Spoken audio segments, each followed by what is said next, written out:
Ito, daing mudto na usab ka na tanan Luzon, Visayas, Mindanao. Mayong mudto Philippines, may mudto world, may mudto universe. Ada na punta manghinggalan ini nga atong tulumanon sa kahanginan CONA Catechesis on Air o ako lang gihapon kini inyong ubos nga lagad Reverendo Padre Edwin Academia Acab. Abay no adlaw na usab karon mga higala nga unsa man tarong adlaw mga higala. Adlaw karon nga unsa man tarong adlaw mga higala. Adlaw karon nga Miyerkules no. Adlaw karon mga higala nga dili tara Miyerkules, Huwebes na no.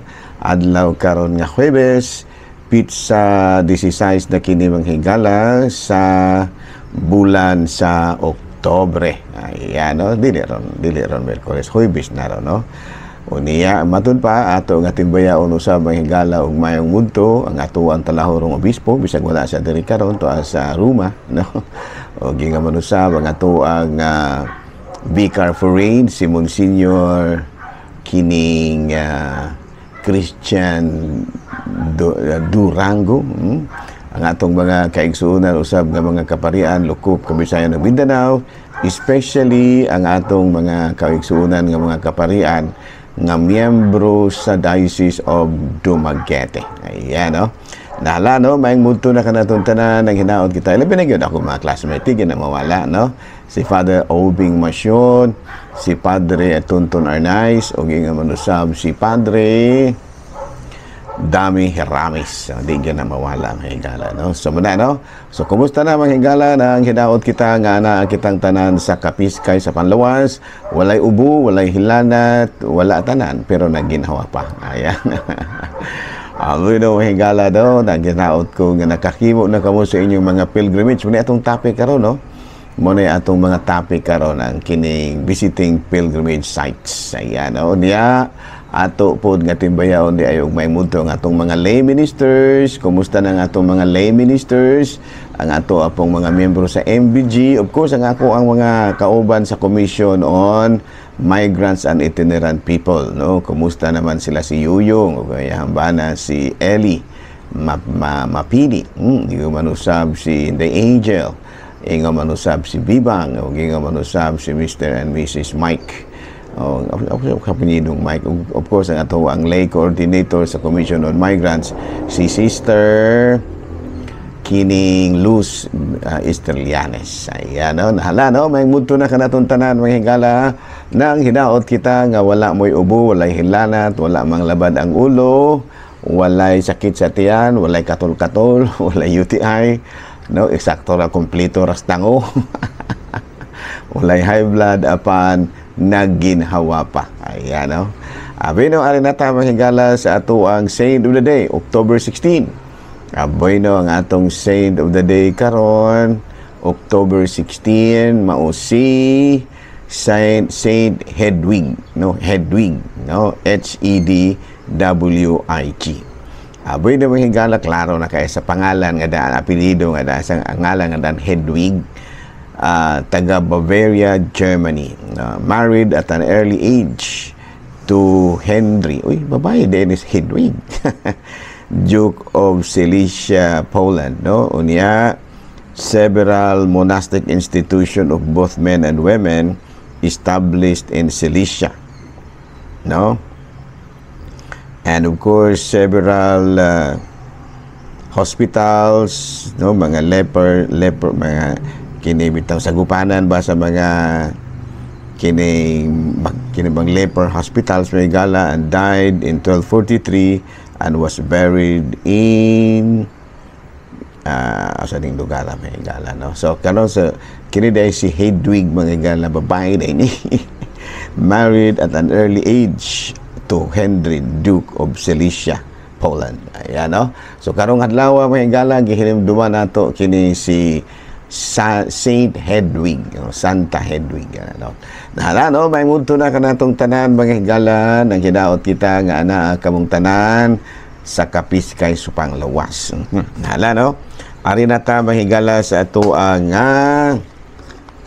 ari na ta mahigala sa ato nga kining CBCP News. Yan, no? Bueno, CBCP News, Albay Diocese launches Bantay Project to monitor public works. So, sa ito pa, ang kaning Diocese of Albay, nga pinanguluhan ni Bishop Joel Bailon sa Legazpi, nanawagan karon og transparency and accountability sa tanan nga mga public works. Gani, no, mga projects, gani ni pahigayon gyud sila og Bantay Project. Nga sila gyud mismo mga higala maoy mo bantay sa mga project, no? Kay naunsa naman ang tao na itong kinabuhi karon nga gilaliman biya ka mga higala pila to kalibo, no? Ka mga projects unya 421 kabuok. Ang ghost project unya nabayra na nya kabulumog usay mga presyo mga higala milyon-milyon, no? Gilaliman biya kag milyon-milyon unya walay nakita kits pastilan Ginoo kung sao na lang, no? Magkaguol gyud ni mga higala, no?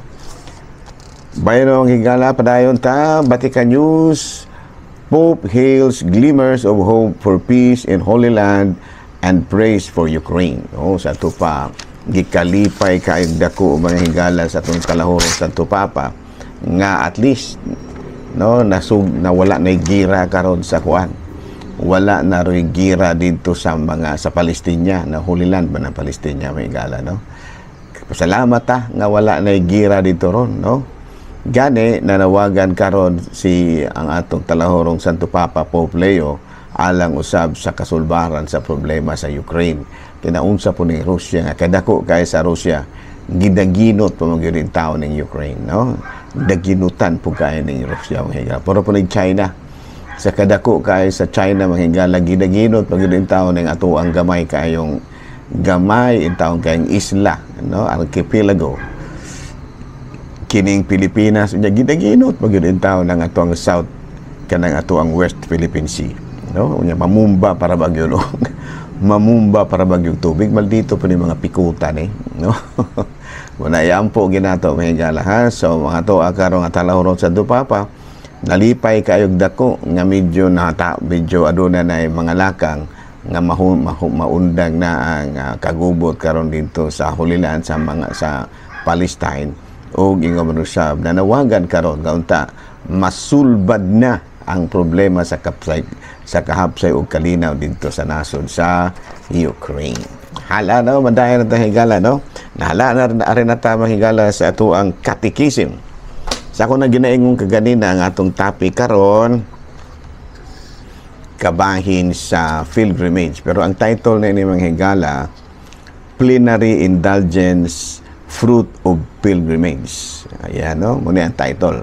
Plenary Indulgence, Fruit of Pilgrimage. Sa ato pa, giunsa man nga paagiha mga higala nga kining plenary indulgence nahimo nga kining bunga sa mga pilgrimage. Bino sa dili pa nato i-discuss ato sa klarohon og unsa ning plenary indulgence, no? Kining plenary indulgence dili ni siya forgiveness of sins, remission of sins ni siya. Kabalo kang unsay remission of sins, pareho ba nang nangutang ka unya gipasaylo na tikaw pero bayre ang utang. Mo man siya remission mga higala. Pero kung ma-remit na gani ang imuhang utang, dili nakapabayron, no? Kay kalagmitan gud nato mga higala, no? Kanang ikamatay nato usually wala na gitay sala kay naamantay sacrament of sacrament of reconciliation. Mo man magkapawala sa ato mga sala. Pero wala na nagpasabot nga ang ato ang charges or ang penalty wala na agi hapon na dili na ka maimperno, ha, pero ang imuhang mga sala ang bayad sa imong mga sala naa paghihapon no panalitan unsa may bayad sa ato mga sala. Of course ang kuan kining samtang buhi pa ka gigabaan ka no? Samtang buhi pa ka gigabaan na ka kay mo nay usahay kanang bayad sa atong mga sala. Kanang kuan ba? Kanang gaba ba? Mo na siya gaba, no? Unya makuha na siya pinaagi sa pilgrimage, plenary indulgence, no? Unya gawas pa kung panlitan namatay ka na lang. Wala gyud ka makadawat og plenary indulgence. Ang imong mga sala bisan tuod kung dili na kamalang dili na ka maimperno kay nakapangala bang opisyal man ka adto nimo na bayaran ang imong mga sala dito sa purgatorio. Klaro? Kana bang mga utang-utang nimo ba nga wa gyud nimo kabayaran nya kay nakapangayo man pa sa elos Ginoo. No, muna nga din naka maimperno kay nakapangumpisal man ka. Pero ang bayad ana sa purgatorio na apa. Pero kung pananglitan og nakahimo ka og pilgrimage, no? Madawat nimo na kaya ang diha sa pilgrimage makadawat man ka og plenary indulgence. Kanang plenary indulgence muna siya imupapas sa imuhang mga kanang remission of sin muna yung mga mupapas sa mga balayran nimo sa purgatorio. Klaro? Nakaroon pangutana unsaon man nato nga madawat nato ni? Ayan, no? Number 1 is journey to a designated pilgrim site. No? Sa ato pa muadtog gyud ka sa mga lugar nga gi-designate nga usa ka pilgrim site.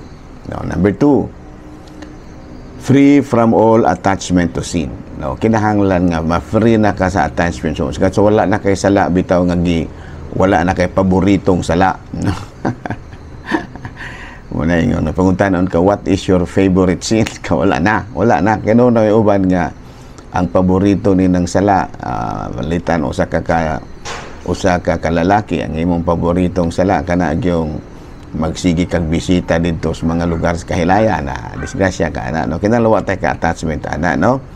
O baka attachment sa imong pagnegosyo nga gasigir kag panikas, biya na siya, no? Kanang imuhang attachment to sin nga kusinero ka panadoon po nimo ning mga pagkaon sa imong amo dito sa inyong balay. Feel na siya mo na imuhang gitawag na to og attachment to sins. Ano, klaro? O kanang imong garbo, dili gyud ka magkabiyaan na, attachment to sin na siya, no? Kanang imong kahakog, dili gyud ka kabiyaan na, attachment to sin. So free yourself from all attachments to sin. Klaro? And number 3, sacramental confession. Mangumpisal gyud ka. No? And other devotional activities. Receiving communion. No? Unya, praying for the Pope's intentions. Kami diri sa ayong among gidugangan mahigala, Station of the Cross. No? Nya unsa may mga benefits na itong madawat, of course, ako na ginaingon, kantong kanang remission of temporal punishments. Okay, unya, unsa may diri sa Pilipinas mahigala pagkaron kay Jubilee Year of Hope man ron baling daghana kay ang pilgrim site. Baling daghana kay mga pilgrim sites sa Pilipinas. Diri lang nato daan sa Oriental sa diri sa Diocese of Dumaguete pero daghana ni. Naa sa Himalalod, naa sa Tanhay, naa sa Dumaguete, naa sa Siaton, Mabinay o Bayawan. Muna ato mga pilgrim site. Na naapata sa Siquijor. Ayan, no? Muna siya mga pilgrim site na to. No?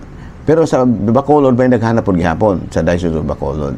Pero pananglitan o mahumanan wala na pilgrimage o wala na Jubilee Year of Hope.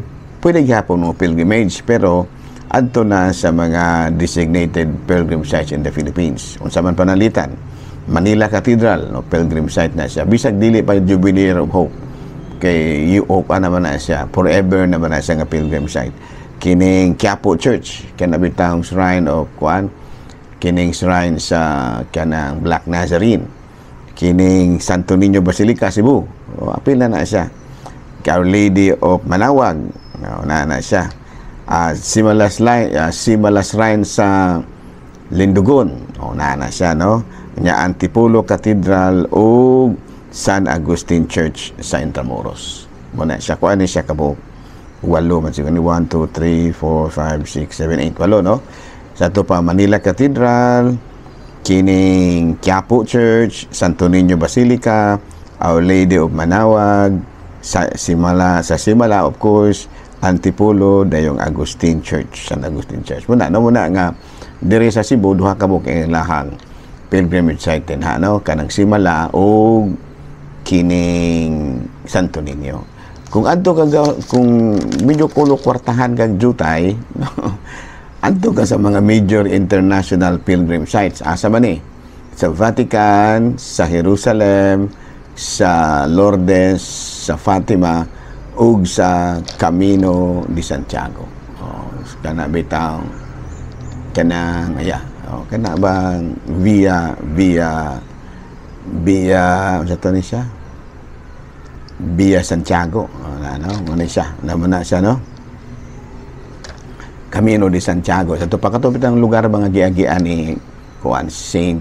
James, no? So sa pagkakaroon naapatay mga local pilgrim site, pero wala na mula po na ning kuan of hope, no, kini bang Jubilee of Hope, pwede ka rin sa Pilipinas lang dool ra naadapit dire sa Simala alang kanatong dire sa Negros o baka ato Santo Niño, Santo Niño sa Cebu o medyo kwartahan kagamay sa Manila Cathedral.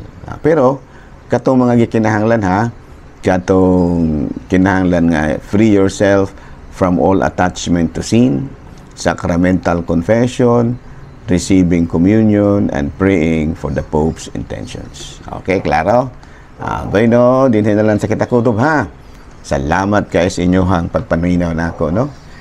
Sige, sa una, madungog na ko ninyo sa radyo. Karo napugsan ko mahigala, kinatong hitsura, dili mag-ununtaan ni pang kuan.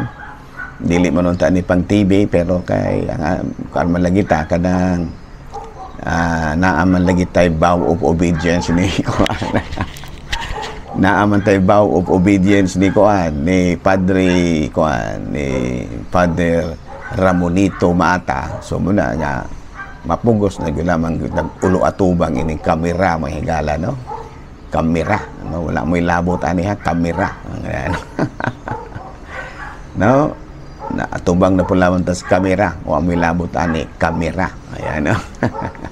Nahala, no? May muto na kanatong tanan, nahinaot kita nga na ang kamuntanan sa Kapiskay's Panglawas. Ako lang gihapon kini ang inyong ubos nga alagad, Reverendo Padre Edwin Academia Acab. Manamilit na pod kaninyo ug manalangin kanato ang Dios nga magkagagahom sa tanan. Amahan, Anak, Espiritu Santo. Good noon, Pilipinas.